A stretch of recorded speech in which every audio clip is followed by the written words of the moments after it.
Romance of Sui and Tang Dynasties Chapter 38. And to really set the stage for this insanity, we have to start with the emperor himself, Emperor Yang. The level of decadence is just, it defies belief. It really does. So he's planning this spectacular, massive voyage down to Jiangdu. The centerpiece is what they call the dragon boat. Which was less a boat and more of a floating palace, really? Exactly. But the detail of how it was supposed to be pulled is what it grabs you. Oh, yeah. His priority wasn't horsepower or, efficiency. It was all about aesthetic perfection. He insisted on using specially selected young women, the palace hall girls, to pull the ropes. Just for the look of it. A vision of delicate beauty. It sounds beautiful, but completely impractical. And Empress Xiao, who was maybe the only one thinking logically, she points this out. She basically says, these girls can't move a palace. Right, so her suggestion is just. It's simultaneously ludicrous and completely revealing about the court's mindset. She says, the ancients used animal-drawn chariots for flair. So her solution is to get 1,000 specially chosen tender sheep with really fine wool. And just intersperse them among the women pulling the ropes? Yes, for the visual effect, to make it look like some glorious ancient pageant. 1,000 sheep, while the empire's teetering on the brink of collapse. Starving peasants are sharpening axes, and the guy in charge is worried about spacing the fluffy sheep correctly. That's the moment the dynasty is it's completely divorced from reality. And that fantasy was about to get a very violent interruption. So, while the sheep are being groomed, the empire gets this harsh reality check. The unrest that had been simmering it boils over. It's a full-blown national security threat. And the initial strike was quick, it was shocking, and it was successful. The sources point to two rebel leaders, Sun Anzu and Du Jiande. They seize a key stronghold, Gaojibo. And more importantly, they kill the local prefect, Guasuan. That sends a clear message. We're organized and we are lethal. And that victory immediately helps them consolidate power. They link up with another big force, Zhang Jincheng, and this bandit leader, Gao Shida. The officials are panicking. They send warnings to the capital saying, our local forces are paralyzed. They don't dare face them. The emperor, predictably, goes from sheep arrangements to just blinding rage. But, to his credit, the danger was so real that he knew he needed an actual military mind. This is where the court intrigue briefly, intersects with actual talent. Right. Consort Yuan Zian steps in and suggests her maternal uncle, Yang Yuchen. She praises him as being skilled in both literary and martial arts, the total package. And what's interesting is that Yuchen was retired. He was just living his life. But the emperor remembers him. He knows he's capable, he's reliable, and maybe most importantly, he wasn't caught up in all the court factions. He was clean. So the response is immediate. He's recalled, made Grand Commander, given 100,000 elite soldiers, and told to go clean up the region. This wasn't a small mission. This was the empire betting everything on its top general to stop the collapse. And Yuchen, he wastes no time proving that trust was well placed. When you look at his first moves, you realize, okay, this is not a guy who just wins with brute force. He's a chess master. Absolutely. Let's look at his first campaign against Zhang Jincheng. Yuchen shows up, sets up his camp, and then he does the absolute last thing you'd expect from a general with 100,000 elite troops. He does nothing. Nothing. For over a month, he refuses to fight. It's pure psychological warfare. The rebels are out there every day hurling insults, all sorts of vile abuse, as the sources say. And Yuchen just takes it. He lets Jincheng and his men start to believe that this great general is actually a coward, or maybe he's just incompetent. He lets their arrogance become his weapon. Exactly. While Jincheng is busy feeling superior, Yuchen secretly sends two of his generals with 2,000 elite cavalry across a river to set up a hidden ambush. The classic pincer move. Executed perfectly. Yeah. Yuchen finally challenges Jincheng, but he uses a formation that looks messy, disorganized. He's inviting an attack. Jincheng takes the bait. He charges, thinking he's about to crush a confused enemy. And the moment he commits, the ambushes spring from both sides. The rebel army is instantly split, it's demoralized, and it's utterly crushed. Jincheng himself flees, but he's captured and executed before the day is out. A total victory. But then Yuchen does something that I think made him even more dangerous to the rebels. Yes. This is key. After the battle, gives the captured loot to his soldiers, which is standard. But then he orders that every single captured woman and child be returned safely to their homes. That is such a critical detail. Yeah. In this kind of warfare, civilians were just spoils of war. Why was that move so vital? Because the rebels' #1 recruiting tool was fear and hatred of a predatory government. If the imperial general shows moral leadership, if he demonstrates that his army protects non-combatants, it just completely undermines the rebel narrative. Yichen wasn't just defeating an army, he was trying to win back the people. That's a very sophisticated political mind for a general. But that success meant he was now turning his victorious army toward the main rebel headquarters. Right, towards Dujian, Sun Anzu, and the main leader, Gao Shida. In Dujian, he immediately sees that Yichen is not like the other commanders they faced. He gets the reports, and he tells his allies, look, this guy is a genius. He uses troops like a god. He knew a straight-up fight was suicide. So he recommends a strategy of patience. He tells Gao Shida, hold our strongholds, don't fight him, let his supply lines stretch, let his troops get tired, and then we strike. It was a very sound plan. But that brings us back to that fatal flaw, overconfidence. Gao Shida had watched Yichen sit still against Jincheng, and he completely misread it. He thought it was weakness, not strategy. He basically thought Yichen was a coward who just got lucky once. He believed he was invincible. So he ignores Dujian completely. He and Sun Anzu launched this disastrous night raid with 10,000 men. And he leaves just a small, tired force behind for Jiande to defend the main camp. But Yichen saw it coming. He predicted the move perfectly. He sets up an empty camp, a classic trap, and hides deadly ambushes all around it. Gao Shida charges into a ghost town. And realizes he's been tricked. Too late. The result was catastrophic. Gao Shida is killed instantly, a single arrow to the throat from one of Yichen's generals. The entire 10,000-man force is just annihilated. It's a complete rout. Militarily, the rebellion should have ended right there. But it didn't. Dujiande and Sun Anzu managed to escape with just a couple hundred cavalry. They rally, capture a city, and raise 2,000 new troops. But Jiande, he had learned his lesson. And this is where the whole story pivots, doesn't it? Goes from military tactics to pure, brilliant political manipulation. Dujiande realizes they cannot beat Yang Yichen on the battlefield. It's impossible. So he decides the general's greatest weakness isn't his flank. It's the emperor he serves. He tells Sun Anzu to take all their remaining gold and jewels and head for the capital. And the mission is what? To bribe the powerful, corrupt officials and eunuchs, the people with the emperor's ear but no actual loyalty, and get them to secure a recall order for Yichen. Wow. To get the emperor to pull his own best general off the field. And his justification for this plan is what people still quote today. It's a stunning indictment of the whole dynasty, he says. The master trusts the wicked. When there are wicked ministers within, loyal ministers cannot succeed outside. He's going to use the internal cancer of the Sui court as his secret weapon. The survival of the entire rebellion now rests on the corruption of the very system Yichen is fighting to save. It's an incredible moment. So Sun Anzu, carrying this cache of gold, literally the hope of the rebellion, starts his journey to the capital using an alias. Right, Zuanxing. He stops at this seemingly random rest house in a place called Baiju Village, and this is where fate just steps in and turns up the tension. He's giving a room, but there's already a massive guy in there, sound asleep, and the sources describe him so vividly. Broad shoulders, huge waist, breathing like thunder. Just a giant of a man. Yeah. Anzu wakes him up, and the man just introduces himself as Wang, courtesy name Bodang. Now, Anzu, being part of the rebel network, he instantly recognizes that name, Wang Bodang from Jiang, a trusted comrade of another major rebel figure, Shan Xiangxin. What are the odds? Exactly. So Anzu, realizing he might have an ally, he spills everything.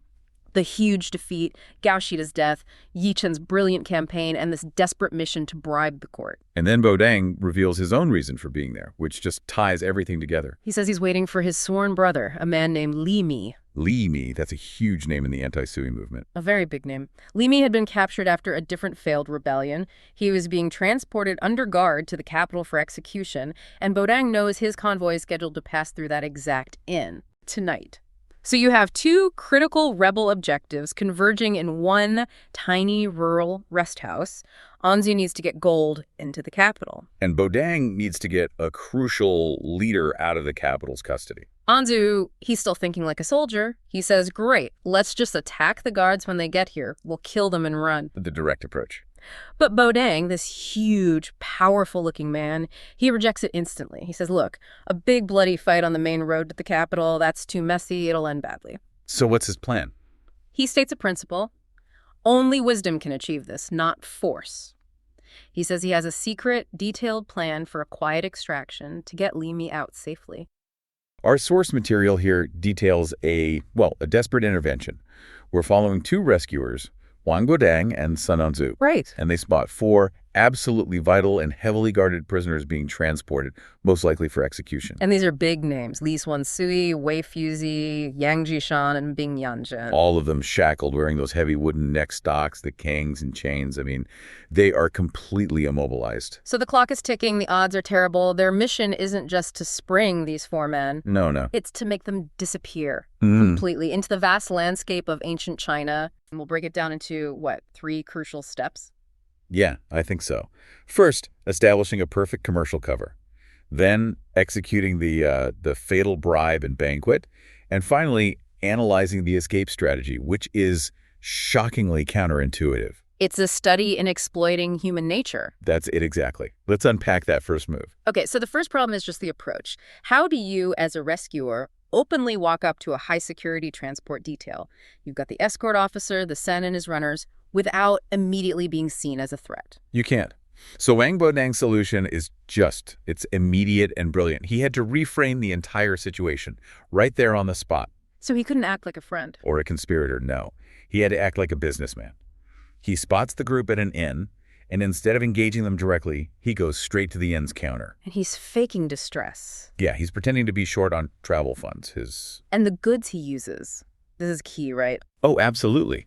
He offers to sell 10 rolls of high-quality loose silk cure, and he makes a point of describing it as tight and heavy. So this isn't just some low-value stuff. This is a luxury item. It's liquid capital. He asks for 2.5 taels of good silver per roll. The innkeeper says no, which actually helps him. How does that out? Well, the innkeeper confirms the price is fair, but he's just not a buyer. But the guards and the officer, they're listening. Oh, of course. They see the quality, they hear the price, and their mental focus just shifts entirely. It's no longer about prisoner surveillance. It's about potential personal profit. That's a first crack in the wall. Exactly. And this is where the captive, Li Xuansui, shows this incredible situational awareness. He sees Wang Guodang, he gets the signal, and he immediately elevates the whole performance. He does. He approaches the counter, still wearing the Kang, mind you, which must have been an absurd spectacle. I can't even imagine. And he acts with this dramatic flair, announcing that since his death day approaches, he has no more use for his wealth. Wow. It's dramatic irony used as a tactical tool. Perfectly put. And he agrees to buy not just the original 10 rolls, but he asks for 5 more. A total of 15 rolls. So he's not just helping his friend sell something. He's demonstrating to the guards, look, I'm a man of wealth, and I'm willing to part with it. Quickly. Exactly. It makes the whole commercial transaction look completely legitimate. It also provides the perfect excuse for the prisoners to start pooling their silver openly. Right. If they were seen passing silver around secretly, that's a bribe. But if it's payment for high-quality silk... It's just a business deal. And once that transaction is established, the guards are already compromised. They're no longer thinking about security. They're just calculating their cut. They're already mentally spending the money. With the silk purchased, the next phase begins. The 4 prisoners produce a total of 100 taels of silver. And this silver is distributed with, surgical precision. It shows they understand the internal hierarchy of the guards. And the key facilitator here is one of the jailers, a guy named Zhang Long. Why him? Why is he so central to this, even though the escort officer is the highest rank? Because Zhang Long is the cynic. He's the logistics professional. He gets how the system works and, how to make problems disappear. The biggest bribe goes to the high-ranking officer. Okay. He gets 50 taels plus half the silk. The source literally calls him money-driven.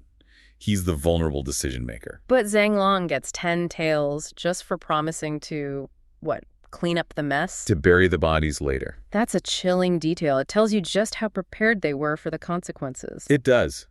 Zhang Long's loyalty is bought not with friendship, but with the promise of a quiet profit for a necessary evil. And what about the rest of the guards? The remaining 8 runners and guards each get 5 taels and 1 roll of silk. This ensures every single person in the escort detail, right down to the lowest runner, is financially invested in the prisoner's well-being. At least for now. At least for now. So once the money's handed out, Sun Anzu moves to the next phase, the social contract. Yes.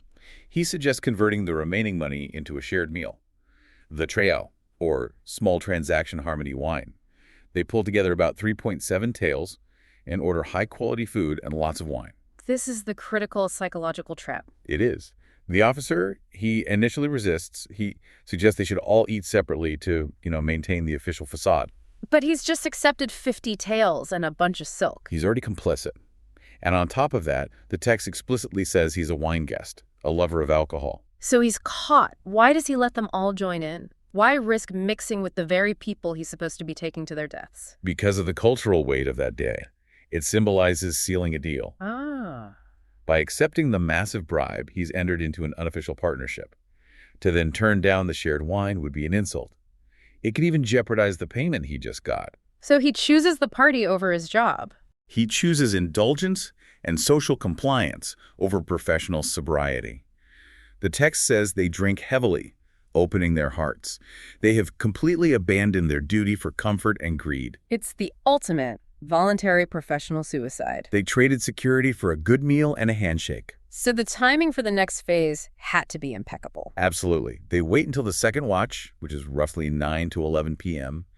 This is when the night has settled, and crucially, when the officer and guards are 7 or 8 parts drunk. Still aware, but very, very compromised. Exactly. Still cognizant enough to notice a change in the wine delivery. Which is when Wang Badang provides the perfect excuse by complaining the wine has gone cold.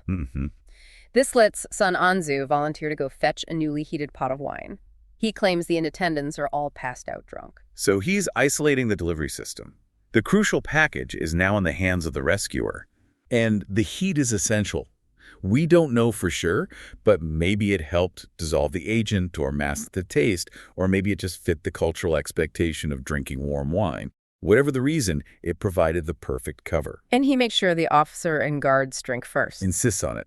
He makes sure the officer and all 8 guards drink the first large cups from this new pot. And the result is just terrifyingly efficient. Immediately after they drank, they all collapse. Fell into the dust. We don't know the exact agent, but it was powerful and it was fast acting. And Sun Anzu has this dark humor moment where he's worried the medicine's strength might be too weak. Yeah, which just highlights the extreme risk they were taking. So what happens next? The efficiency of these next few moments is what saved them, right? Totally. There is no panic flight. It's just a targeted dismantling of the evidence against them. Wang Bodang immediately goes for the physical shackles. He just breaks them. He uses sheer strength to break the heavy gangs. The text says he literally twisted the wood apart. Meanwhile, Li Xuansui, who was just in chains moments before, he maintains total tactical clarity. He does. He goes straight for the officer's box to find the critical paper trail. The transport documents. The orders. And he burns them over the candlelight. This is arguably more important than the poison. I agree. The poison dealt with the immediate physical threat. Right. But destroying the Gongwen, that paralyzes the bureaucratic pursuit.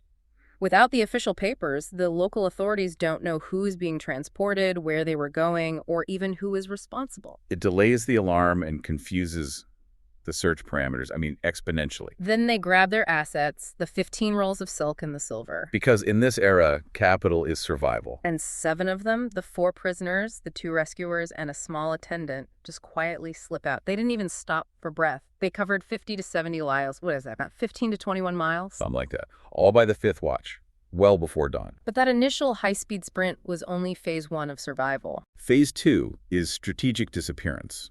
And this begins with the first key departure. Sananzu leaves. He says he has to attend to elder brother Du's son. He's separating his fate from the groups. Yes, but not before delivering the crucial tactical principle. Which is, don't stick together. Do not stick together. He warns them that fleeing as a crowd makes them an easy, identifiable target. He says they must split into at least 2 or 3 paths immediately to confuse the pursuit that he knows is coming. This elevates them from just being friends to being professional strategists. Absolutely. Their loyalty is to the goal of freedom, not to, keeping the group together. So after Sananzu leaves, the remaining 5 reach a 3-forked road, a podia, and the debate over the escape route begins. And Wei Fuxi and Yang Jishan choose the small road, the path of least resistance, you'd think? Maybe it's quicker or less conspicuous? Right. And Wang Wadeng and Li Xuansui take the large road. And then there's Bing Yanzhen. Yeah, he initially claims he has his own secret route and just leaves alone. But then comes the twist. Bing Yuanzhen, the wild card.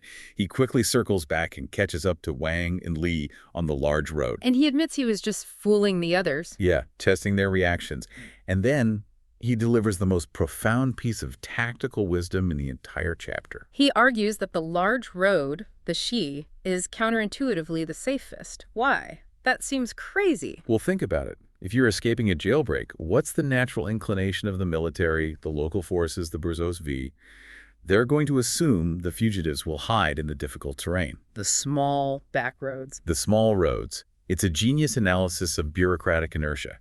He understands that military commanders rely on protocol and common sense. So the small roads are going to be swarming with search parties. Exactly. By choosing the main road despite the higher visibility, they are counting on the pursuers to overthink it and look somewhere else.